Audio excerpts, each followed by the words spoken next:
Chibay ule Mizo Stock Trader trangin win market clear na kanon nile do na December sorry no win hi clear zoi teng global market kan domestic market chu technical bela kan clear thau nga hi halan dan hlawkpui chun tani win a khan 300 points 400 points bela kan move to come recovery track up me Indian market ka DII chiang sa ha chu kinapon lang zel bank ani bank ho hi bank to the rescue ani win chu bank ho hian market ron chan sakap mai long khap mai wen vix po tlaniam dor me a ti chuan US market hin clear tai la bullish khap mai 300 points and 2% line up ani recovery sang khap mai and virus boy na po a zia do hlek anga chu kaldan po nak to kain RBA interest rate pong do na mi hi bank hian lo seng lok do hlek ani good news om tur a chon ngai la chon bank lampang hian lo in tin tu lok te po ni mei thei ni ti kha om dan chu ni mane euro market po recovery track up mai bullish market zel sheni short term recovery chu kan tong chu ni der in rin omani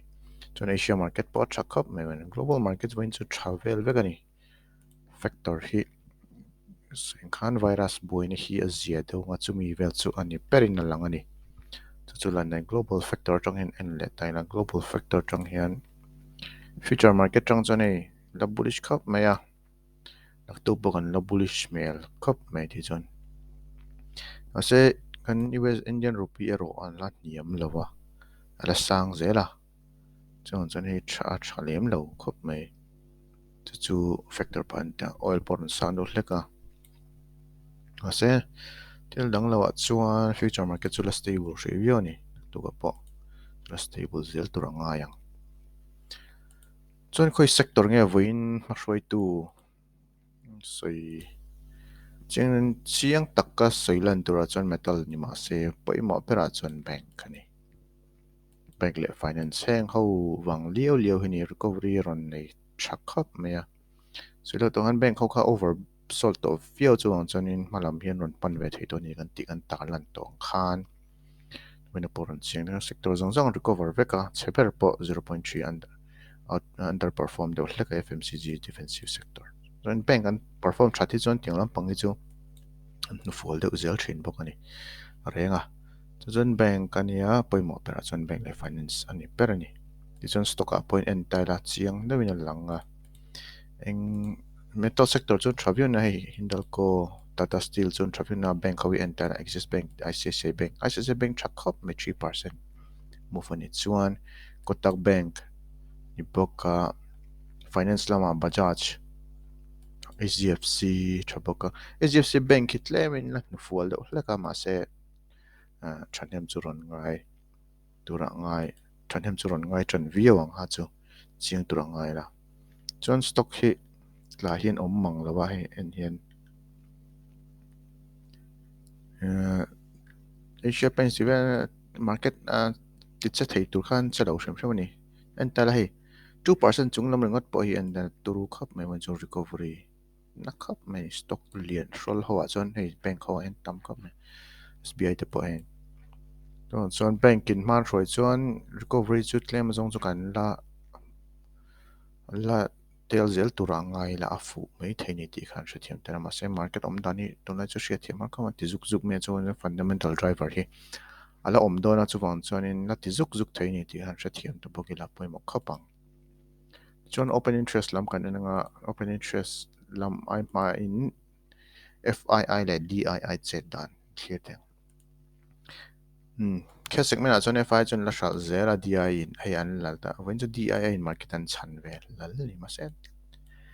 de pangreng chumi ai ma chuan future options lama FI ho hi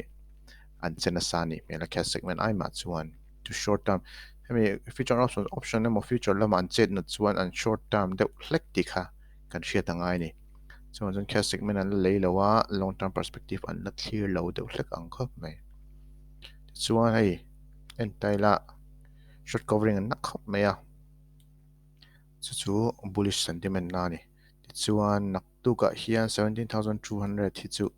resistance level lo mga support hi 17,000 in cm rem le to a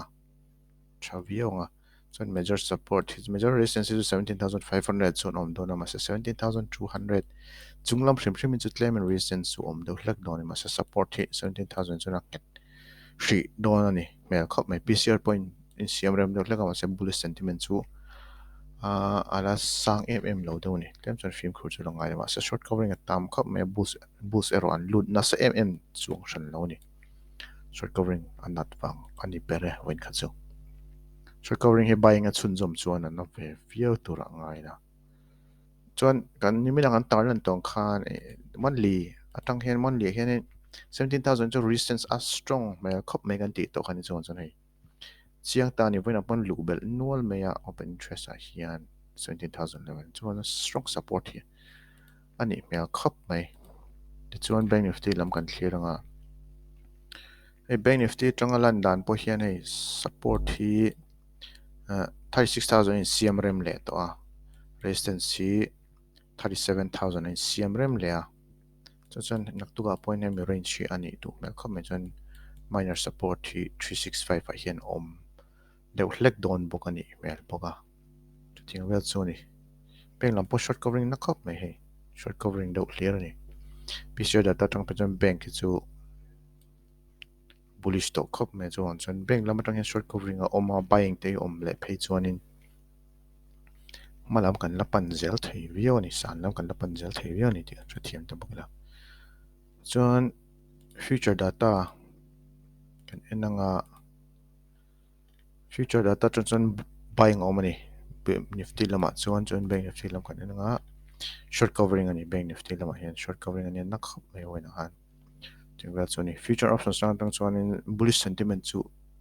alang tran do atlek ani to ani ti khan ta lang bawk ani technical kan lutang nifty technical hin and tala the hian hemi formation to daily formation at chuan harami ni le ta a chuan harami hi confirmation naktuka om phei chuan bullish sentiment ni kan kai le zel thei ni ti khan en chiang boka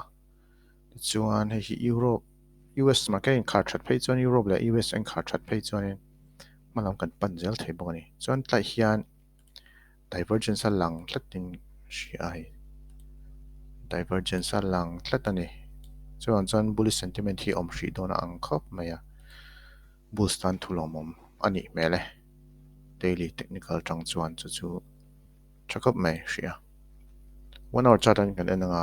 nimina upon 1 hour chart tang chuan oversold do hlek to anti khani chuan hei confirmation chu om tang nge meya so nakto en confirmation buying on page on chiang le zolin 17,500 kan test saying empty kan so nani so ta point divergence som chiang khop meya bullish sentiment chu strong le review don ni mele hey 15 a po hian om do hlek ani 1 hour tang han voina set dan chu strong khop mai open na tang khan chho al pop mai ni gap up ani gap up maintain chara char mai ni well chu ni a windin mon ka chu strong khop mai market ka chuan bank nifty lam kan thiranga bank nifty lama hian double bottom ani thengem ne ang khap mai double bottom chuni mela chuan double bottom ni chuan kan bounce ve hri mai thei ni bank lama in recovery om pe chuan tu kain RBI interest rate om do interest rate decision ma bank lam hian hi no tin to loka bullish phei chuan in kan sang zel thei ni bullish sentiment chu nung do hlek ani ti khan thra thiam tai la poimo khopang ti chuan 1 hour tang hian en tai la bank lam panga chu oversold ta tang oversold do hlek to an ti khan ni chuan hi divergence 1 hour tang pon om to a hei chuan palam hi kan pan mel ta khop mai hria moi view hria bull so tan chuan kha khan ta fundamental driver hi ka chuan CPI US laman inflation data te po a om mela chuan naktu awe chuan bullish sentiment chu kan la putari no global market a bullish chuan he kan zui chhonga chu ting wel chu ni mela short term recovery chu kan nei ari nom view ni chu chu ten lai market voina tang ron le big takin DII ho hian market anom chan ni le ta hri view ni tikhan kan lo lei ani chuan lo wenga lei tur kha ani chana sa chuan short term recovery nei chuan tikhan short stop loss trading stop loss in kan chho det tanga TRAIL trail trailing kan chho pe kanga profit booking te po om thei ma na short term atan ting wel chu ni market chu ale khati zong kha tun chu market thlina kan nei thei chu nia em no follow ula hi ai tha hian ro nei zel kan tum no ni kan lo me